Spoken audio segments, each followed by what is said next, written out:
mga kanayon, ngayong araw nga pala isasagawa naming mga Muslim ang pagdarasal ng Idul Fitr dahil alhamdulillah natapos na namin ang pag-aayuno sa buwan ng Ramadan at itong araw na ito ay isa sa pinakamahalagang araw para sa aming mga Muslim dito sa buong mundo. Kaya naman ito ay aming ise-celebrate ngayong araw na ito. Pero syempre bago ang lahat, kung bago ka pa lang dito sa aming Facebook page ay paki-follow lang si Karehan Explorer. Ngayong araw na ito, sa video na ito, sisimulan natin sa pagbati natin ng Eid Mubarak sa lahat ng mga kapatid natin sa pananampalatayang Islam.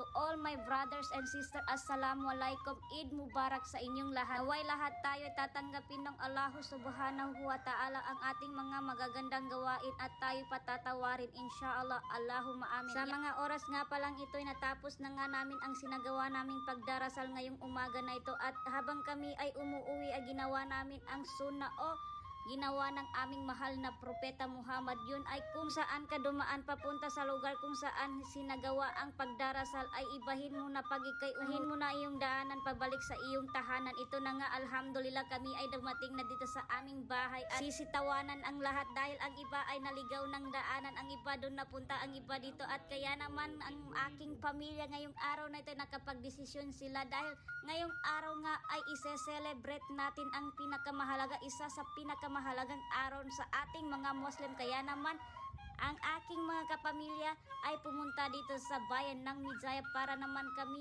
ay makapag-celebrate dito o makipagsalo-salo sa paghainan. Alhamdulillah, dito nga kami sa isa sa restaurant dito sa bayan ng Mijayap at alhamdulillah dumating na nga kami at nakaprepare na yung aming kakainan ngayong araw na ito dahil itong restaurant na ito ay tumatanggap sila ng tawag lang. Kung ikay mag-order ay tumawag lang sa kanila. Ganun lang ang aming ginawa at ito na nga, ganito na ang aming dinatnan. Ito nga ay aking mga kapatid at masayang masaya yan sila mga kanayon ngayong araw na ito dahil kahit gaano kami karami ngayong araw na ito, hindi namin problemahin ang mga plato na hugasin. Yan nga palang aking mother, yan masayang masaya yan siya, nag high to high pa dahil nga wala kaming hugasin na plato ngayong umaga na ito.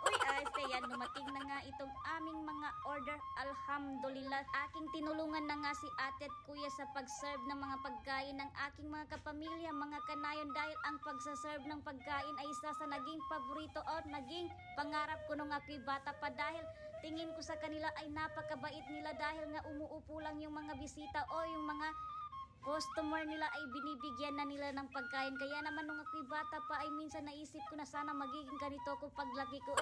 Kaya naman sa mga ganitong klaseng trabaho ay kailangan natin irespeto ang mga nagsaserve ng mga pagkain o mga waitress dahil inaalagaan nila ang ating pagkain, pinapasarap nila ang ating mga kinakain. At dito nga sa Red Palm na to, napakabait talaga ng mga waitress dito. Kaya naman kung gusto niyong pumunta rito ay punta lang dahil napakasarap ng mga pagkain nila. Tingnan nyo naman ang kanilang sinerve sa amin. May mga rice, syempre hindi mawawala ang rice dahil nga Pilipino tayo at muro pa. At ang pinakapaborito ng lahat, ang corn soup nila na mainit-init pa yan. Nagkuha na yung mga bata, kumuha na yan sila at binigyan na ng aming mahal na lola yung mga apo niyan yan lahat. Ito nga kami sa loob at nararapat lang na dito talaga kami napunta sa loob dahil ang gulo-gulo talaga ng aking mga kapamilya, aking mga kanayin pagdating sa pagkain na paunahan yan. At syempre tayo, video-video lang dyan, pero mamaya, wag na magsalita. Dahil tayo kakain talaga ngayong araw na ito dahil itong araw na ito ay araw kung saan tayo ay kakain. Yan, marami-rami ang pagkain ng aking mga kanayon ngayong araw na ito. Yan, tayo ay pumasok dahil lumabas tayo kanina. Yan, ito ang makikita mo pag ikay pumapasok. Yan, kanya-kanyang subo na yan ng pagkain sa kanilang mga bunga. Yan, napakasarap talaga ng mga pagkain dito sa Red Palm. Yan, yung mga kinila, yung mga beef stick, rendang. Napakasarap talaga nito mga kanayan. Kung kita nyo lang dito sa video na ito, yung fried chicken nila na spicy yan. Humabol pa si ate. At syempre itong kapatid ko na poging-pogi yan. Shoutout na lang sa aming bunsong kapatid na yan. Nag-iisang almunin ng pamilya namin. Isang malaking araw talaga ito sa aming pamilya dahil alhamdulillah ngayong araw na ito ay nakumpleto ang aming pamilya. Matagal-tagal nang hindi nakumpleto kaya ngayong araw na ito ay alhamdulillah may dumating nga pala dyan na late ang family ng aking kapatid. Yan ang aking pamangkin, nag-iisang pamangkin yan at syempre kay sarap na sarap sa iyong kinakain ay kailangan natin yan bayaran. Nakabayad na nga tayo at may pa-free silang candies at ibibigay natin yan sa mga kasama nating mga bata dito sa loob. Kaya naman let's go bibigyan na nga natin itong mga bata na ito dahil nga galing yan dito sa Red Farm. Uunahin muna natin itong mga batang bigyan ng mga candies dahil panigurado itong aking mga kapamilya, aking mga kanayon na ito na matatanda na ay gustong gusto rin ng mga candies dahil panghimagas wala kaming na-order na dessert ngayong araw na ito dahil wala nga kaya bibigyan din natin yung mga kasama natin syempre.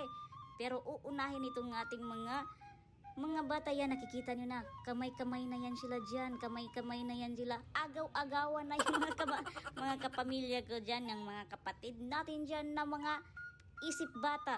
Yan, hindi pa nga nabigyan yung isa doon, bibigyan pa natin yung isang baby doon sa pinakasulok yan.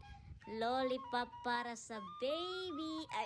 Sana all may nagbibigay ng candy. Ubos na daw yung candy at marami pa daw hindi nakakuha dito. Abay, problema ko ba yun? Labas kayo, humingi kayo doon sa cashier kung wala kayong mga hiya. Napakaraming candy doon sa Haji Sara store. Kung gusto nyo ng candy ay arat lang sa aming munting tindahan. Yan si Aiza, gustong talaga yan ng candy. Ito talaga kagulo ang aking pamilya, magulo na maingay na masaya dahil nga marami pag marami ay masaya, the more the merrier. Ito na nga pala ang aking pamangkin na nag-memorize dito ng hadith pero hindi niya natuloy dahil maingay, dahil may background music. At syempre dahil wala nga tayong dessert kanina ay pumunta tayo dito sa may Red Ribbon para tayo ay makabili ng something na matamis. Something na matamis. Kaya bibili tayo ng chocolate for today's video. Para sa ating mga kanayon tayo pipili na nga kung ano ang gusto natin. Ay, gusto pala nila. Hindi natin gusto. Hindi natin gusto ito. Kaya naman tayo'y hiningian ng favor. Kung sulat ko daw yung mga gusto nating isulat dito, kung ano bang sa loobin natin. Hindi naman. Yung gusto nating isulat doon sa ating binili na cake, yun lang ang gusto ng ating mga kapatid na nagbebenta ng mga cake dito sa ating napuntahan dito. Yun ay dito sa Red Ribbon Karehan Explorer. Kaya naman tayo maghahanap pa dito ng pamigay natin na pasalubong sa ating mga hindi nakasama na pamilya. Yan, sinulatan na ni ate. Maraming salamat. Eid Mubarak from 2024. Eid Mubarak 2024 Karehan Explorer mula sa ating mga kanayon yan. At ito na nga, alhamdulillah, nakuha na natin. At paalala mga kanayon, bago lisanin itong video na ito, paki-follow lang si Karehan Explorer. At sige, paalam mga kanayon, ingat palagi. Bye-bye!